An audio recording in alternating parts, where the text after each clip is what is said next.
చేస్తాడు. ప్రపంచాన్ని పరిచయం చేయడం అంటే మన రెగ్యులర్ డ్యూటీ కాకుండా, అంటే రెగ్యులర్ డ్యూటీ అంటే ఏంటి, స్కూల్కి వెళ్ళడం కానీ, స్నానం చేయడం కానీ, హోంవర్క్ చేయడం కాకుండా చెప్పండి చుట్టుపక్కల ఏం జరుగుతున్నాయి, ఏంటంటే పంటలు ఎలాగ వస్తున్నాయి, ఊరు ఎలా పండుతుంది, లేకపోతే నిమ్మ చెట్టు ఎలా ఉంటుంది, మామిడి చెట్టు ఎలా ఉంటుంది, దానికి ఏ సీజన్ లో పళ్ళు వస్తాయి. అదే తప్ప ఏదో మనం చాలాసార్లు ఏమవుతుందంటే ఎంఎస్సీకి వచ్చిన తర్వాత కూడా కొంతమందికి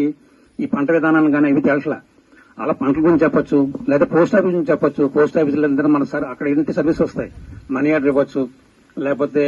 దాని ఏమంటారంటే సుకన్య సముద్ర యోజన ఉంది కదా, దాంట్లో కూడా కట్టుకోవచ్చు, పోస్ట్ ఆఫీస్ కట్టుకోవచ్చు, లేకపోతే మనీ మనం సేవింగ్స్ బ్యాంక్స్ ఉంటుంది అది చేసుకోవచ్చు, లేదా రైల్వే స్టేషన్కి వెళ్ళినప్పుడు ఎలా టికెట్ బుక్ చేసుకోవాలి, లేదా ఎలా రిజర్వేషన్ చేసుకోవాలి, అవన్నీ కూడా ఏంటంటే లోక జ్ఞానం అంటాం కదా, లోక జ్ఞానం పెంచుకునేందుకు పెంచండి. చాలాసార్లు ఏమవుతుందంటే 10th క్లాస్కి వచ్చినా, 8th క్లాస్కి వచ్చినా, అంటే ఇంటర్మీడియట్కి వచ్చినా సరే వాళ్ళకి ఏంటో తెలియట్లేదు, ఎక్కడ రైల్వే స్టేషన్ ఎక్కడికి వెళ్ళాలి. అలా చుట్టుపక్కల కూడా ఏం చేస్తారంటే చుట్టుపక్కల ఉన్న గుళ్ళు, ఆ గుళ్ళు కానీ మంచి ఇంపార్టెంట్ ప్లేస్, మన జిల్లాలో ఉన్న నదులేంటి, దానికి ఉపనదులు ఏంటి,